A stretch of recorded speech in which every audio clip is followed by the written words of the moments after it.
cái ca van hai lá không chỉ giới hạn ở những trường hợp xa van vùng P2 nữa. This is one of those atypical cases. It's a patient that already had a mitral valve surgical repair, and as well as an Alfieri stitch, so a stitch down the middle that tore, leaving the patient with severe anterior prolapse and hemolysis. Đây là hình ảnh một bệnh nhân được mổ sửa thay van hai lá và sẽ có những cái nút chỉ ở cái lá sau nó bị bung. Bệnh nhân này được sửa van hai lá và sẽ gây ra một cái hở ở cái vùng lá sau rất nhiều, sai lá sau rất nhiều. And so you can see before and after we've gone ahead and placed a clip, and this patient's hemolysis completely resolved. Và cái hậu quả là gây ra bệnh nhân có tan máu, và sau khi mà chúng tôi đặt cái clip van hai lá vào cái vị trí lá van bị bung ra từ xa đó thì cái tan máu đó biến mất. This is an example of the transeptal puncture in the wrong position before we learned how to position for the left atrial appendage closure.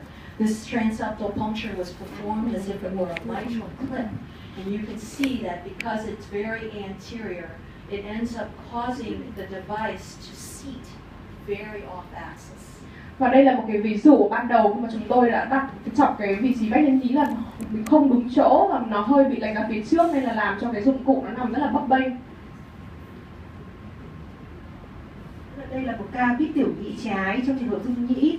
Những bị tai biến mạch não ấy thì là vì mình chọc cái vách nhân nhĩ không ở đúng vị trí, nên là khi mình đưa cái dụng cụ vào thì cái tiểu nhĩ cái dụng cụ này nó lệch trục so với cái tiểu nhĩ. This is the appropriate replacement of the device, and sometimes it means that we actually have to redo the transeptal.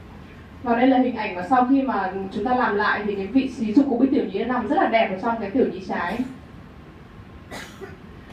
Obviously, the use of intraprocedural echo has been very instrumental in transcatheter aortic valve replacement. This is us using three-dimensional echo to position the device in the annulus. Và vai trò của siêu 3D còn có trong cái quá trình là mình thay van động mạch chủ qua da. And then we can watch during biplane imaging the actual deployment of the valve.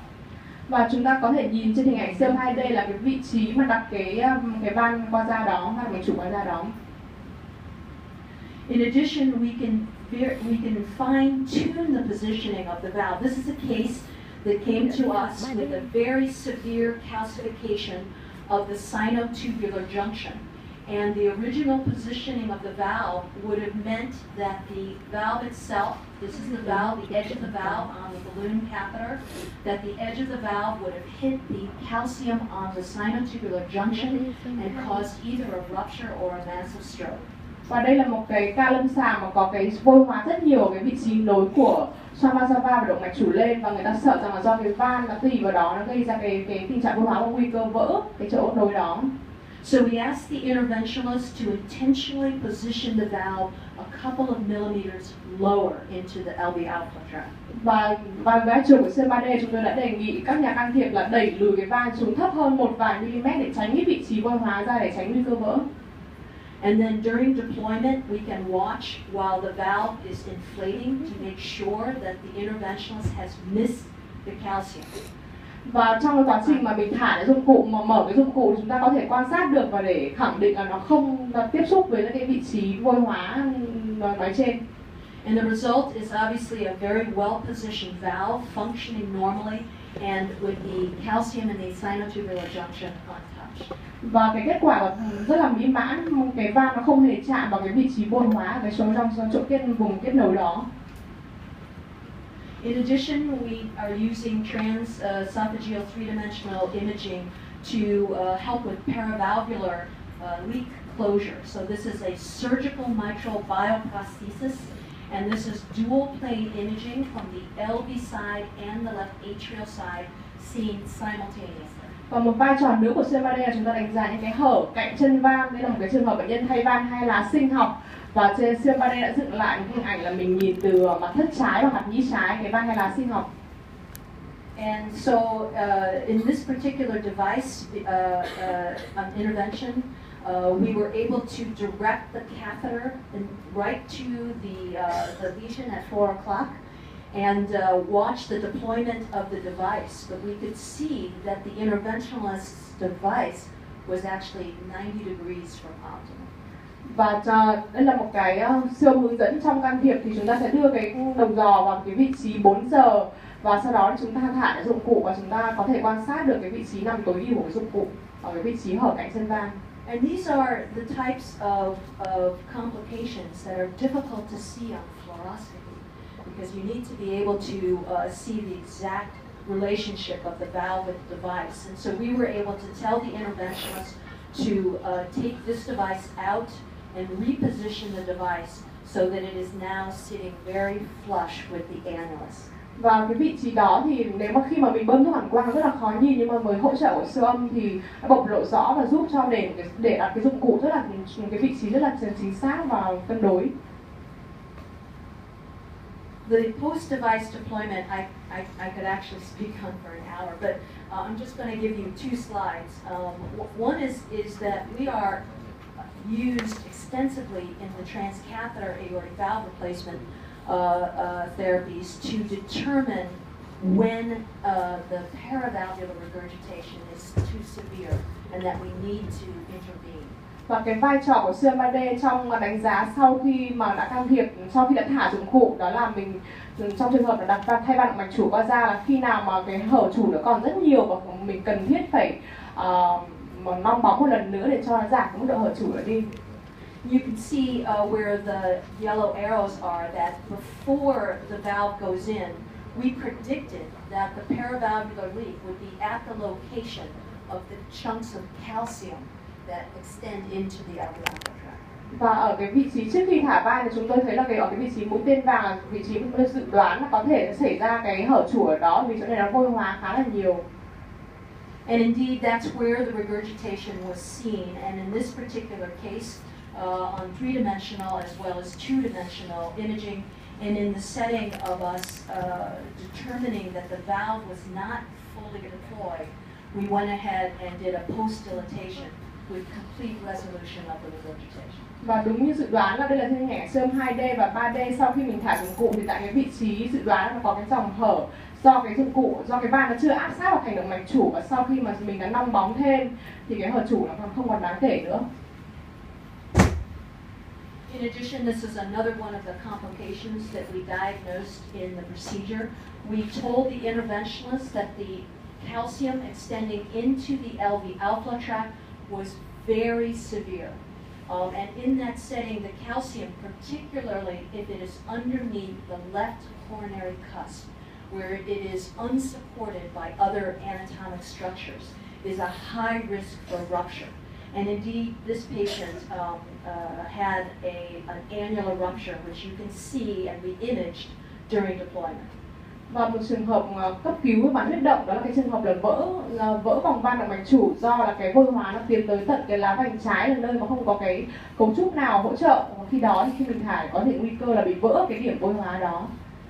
And you can see after the device was implanted that we ruptured the annulus. This is an aneurysm formed because of the rupture, and you could see on three-dimensional echo that there was a lot of flow coming in and out of the periannular space. Và sau khi mà mình đã thả dụng cụ thì mình đã có thấy một cái điểm vỡ và tạo thành một cái túi phình ở đây, và trên siêu âm 3D mình thấy là cái dòng máu cũng chảy vào trong cái vị trí túi phình đó. That was the case, and I'll show you, I think, some predictive modeling, but those are the types of complications that we can image immediately after the valve goes in and save precious time in diagnosing the complications so that we can intervene. Và đây là một cái biến chứng mà chúng tôi có thể phát hiện ngay lập tức tại cái thời điểm mà thả dụng cụ và có thể can thiệp kịp thời để và tiết kiệm rất nhiều thời gian để xử trí kịp thời cho bệnh nhân để phòng tránh những cái biến chứng nặng hơn. This was our first annular rupture. We've had 3 annular ruptures since then, but because we can predict somewhat when that will happen, the other 3 have survived. In one patient, we actually implanted a second valve to cover the rupture and never went to surgery. Ca mà chúng tôi trình bày là ca đầu tiên, chúng tôi gặp cái biến chứng vỡ cái vòng ba động mạch chủ đó, và chúng tôi hiện tại đã gặp 3 ca. Tuy nhiên là hầu hết chúng tôi đều dự đoán được và xử trí kịp thời, do đó có một ca chúng tôi cần phải thay một cái van thứ hai, nhưng mà tất cả đều là có kết quả tốt và sau đó thì bệnh nhân không bị biến chứng gì. So to end with a little bit of a glimpse of the future, there's been a lot of development of transcatheter devices. This is just the aortic valve development history. Và để kết thúc bài nói của tôi về cái vai trò của siêu âm 3D thì chúng ta đã thấy là có những bước tiến bộ và phát triển rất là mạnh của cái can thiệp, và đây chỉ là trong lĩnh vực van động mạch chủ. I was lucky enough to join Columbia right in 2007 for some of the initial implants of the valve, and we've now implanted 1,500 valves. Và tôi rất là may mắn vì năm 2007 tôi cũng đã ở Columbia cho những ca thay van động mạch chủ đầu tiên, và cho tới nay thì sang đến năm 2015 thì đã có đến khoảng 50.000 ca thay van. And this is me and Dr. Leon, Marty Leon, who leads our group, and the way that our cath lab is set up. And some of the issues of the setup in the hybrid room is that the interventionalists and the imagers are not at all looking at the same screen. So you can see that I'm looking at my screen, that I'm looking at my screen, and Dr. Leon is on this side, the screens are here, the other interventionalists are on this side looking at screens on this side. We don't even look at the same screen. Và đây bức tranh đầu tiên là cái hình ảnh của tôi và một bác sĩ can thiệp là Lian, và bác sĩ can thiệp và bác sĩ siêu âm thì chúng ta không nhìn vào cùng một màn hình siêu âm. Bác sĩ siêu âm nhìn màn hình siêu âm và bác sĩ can thiệp thì nhìn vào màn hình của máy chụp mạch. In addition, the anatomic orientation of the fluoroscopic image and the echocardiographic image are completely different. We obviously have a probe down the esophagus, and we're looking very much in an AP window. They almost are never in a direct AP window fluoroscopically. Đồng thời là cái vị trí, cái định hướng giải phẫu về bên siêu âm và bên can thiệp cũng hoàn toàn khác nhau. Của chúng tôi đưa đầu dò siêu âm thực quản, chúng tôi nhìn cái mặt cắt trước sau rất là rõ, trong khi những người làm can thiệp thì hầu hết là họ rất ít dùng cái mặt cắt trước sau đó. We feel that the risk of miscommunication, because we are not looking at the same thing, is very high, and consequently, the echo companies have designed fusion imaging. Và chúng tôi nhận thấy là với một cái sự không đồng bộ như thế thì có thể dẫn đến một cái hiểu nhầm và dẫn đến sự can thiệp không tốt cho bệnh nhân. Do đó mà chúng tôi đã phát triển ra một cái hệ thống mà để tích hợp hai cái màn hình đó với nhau. So this is the Philips device. We are helping to investigate the Siemens fusion device, but both technologies require that the TEE probe be registered by the fluoroscopic machine. Và đây là cái phát triển về công nghệ của công ty Philips, và cái đầu dò thực quản này nếu mà muốn đưa vào áp dụng thì sẽ phải được đăng ký bên cả về lĩnh vực chụp mạch. Once the orientation of the TEE probe is registered, then however we turn the probe will also be registered onto the fluoroscopic machine. And you can see here that our TEE images of a very small ASD can actually be superimposed then onto the fluoroscopic image, making the communication between the imager and the interventionalist smooth. Và khi mà cái hệ thống định vị này được tích hợp ở trên máy chụp mạch thì đồng thời bác sĩ siêu âm làm siêu âm và bác sĩ chụp mạch sẽ cùng nhìn thấy một cái thông tin giống nhau ở cả hai màn hình và sẽ có cái sự thống nhất trong cái vấn đề đưa ra quyết định. So you remember we talked about the difficulties of the transseptal puncture and how precise we now want to be. We now have the ability using fusion imaging to use either the two-dimensional or the three-dimensional images to place a marker on the TEE view and have it register onto fluoroscopy. Và như chúng ta đã từng nói đến cái khó khăn trong việc xác định đúng cái vị trí để chọc vách lên nhĩ, thì với cái hệ thống tích hợp này thì chúng ta có thể đánh dấu một cái điểm ở trên đầu dò siêu âm thực quản, và khi đó nó sẽ hiện lên trên màn hình cảm quang và chúng ta xác định chính xác cái vị trí để chọc vách lên nhĩ. And so this is our case that I showed you about, the one that had the rupture. And we are now investigating ways of predicting complications better. This is a computerized model which we sent to Dr. Sun at the University of Connecticut, and he took the CT scan, made a model of what would happen when he implanted the valve, predicted the annular rupture, the exact location of the annular rupture. Và chúng ta cũng đã nói đến cái biến chứng bị vỡ cái khớp động mạch chủ khi mà đặt dụng cụ, thì chúng tôi cũng đã phát triển một cái công nghệ mới phối hợp với lại bên chụp cắt lớp vi tính để chúng ta dựng hình và dự đoán khi mà chúng ta dụng cụ thì có thể xảy ra cái biến chứng ở vị trí chính xác nào để can thiệp kịp thời. And so we've learned from this kind of modeling that it's actually not just the calcium in the alveolar tract, but the calcium of the leaflets that forces the valve away from the calcium, so it's an opposite direction. Và chúng ta cũng học được rất nhiều từ cái mô hình trên máy tính này, không chỉ là cái vôi hóa tại cái vị trí đường ra thất trái mà bản thân vôi hóa cái van nó cũng có thể đẩy cái thiết bị của mình trôi đi.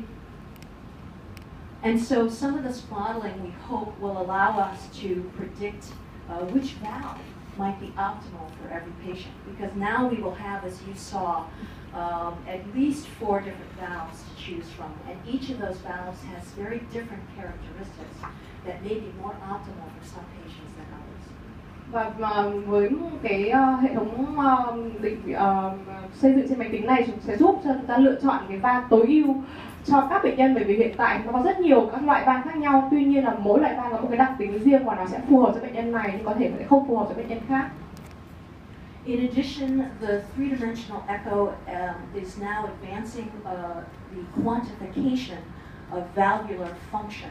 This is three-dimensional PISA, which has already been validated by Dinesh Davender Nathan, and he can take the three-dimensional color Doppler and actually quantify the three-dimensional PISA or quantify the flow across the orifice of each of the valves, and therefore, similar to MRI, magnetic resonance imaging, he can quantify the stroke volume across each valve. Một đột phá nữa của siêu âm 3D đó chúng ta có thể đánh giá phòng phát mô hình PISA ở trên 3D và chúng ta có thể đánh giá được cái lưu lượng cái dòng hở qua van bằng siêu âm 3D và tương tự như là cộng hưởng từ và cho một cái độ chính xác rất là cao. And this will obviously, I think, really change the way we assess, for instance, mitral clip patients.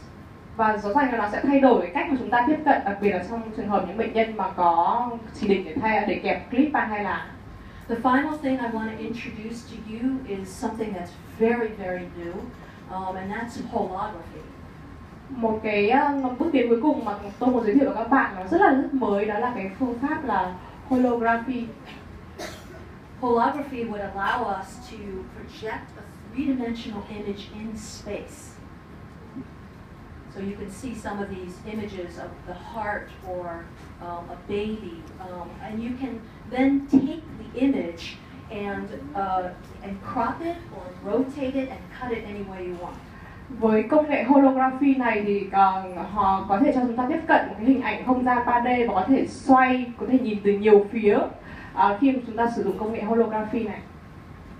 And so this is an example of Elkanan Bruckheimer, who's again, we are working with this company to bring holography into the structural heart disease lab. He's imaging right now for the first time a holographic ASD, atrial septal defect. Và cái tiếp cận đầu tiên trong cái công nghệ holography này là công ty đó đã bắt đầu tiếp cận vào để đánh giá cái lỗ thông liên nhĩ. And you can see with a pointer, he can rotate the image, he can crop the image, it's as if he's holding the heart in his hand. Và chỉ với một cái đầu bút chỉ đó thì có thể, và công nghệ này có thể giúp chúng ta xoay được các xoay hình ảnh của tim, có thể cắt để lựa chọn hình ảnh đẹp nhất vào với chỉ một đầu mũi này chúng ta có thể nắm cả quả tim trong lòng bàn tay của chúng ta. And this is all real-time imaging. And so now the interventionist and the imager are seeing the same thing. Và tất cả những hình ảnh này đều là những ảnh thực động và giúp cho nhà can thiệp có thể tiếp cận với hình ảnh này ngay lập tức. And so I think that the echocardiographer's role in the structural heart disease lab is one that's continuing to expand. and to grow, particularly as we have advancements not only in the image quality of the three-dimensional image, but in the automation of software that allows us to more rapidly quantify in the modeling that we can do that may be able to translate into the procedure itself, and then finally in holography, which may allow us to actually hold the heart in our hands. Và với tất cả những điều mà tôi đã trình bày thì chúng ta thấy rõ ràng là cái vai trò của siêu âm 3D ngày càng có vai trò một cách rất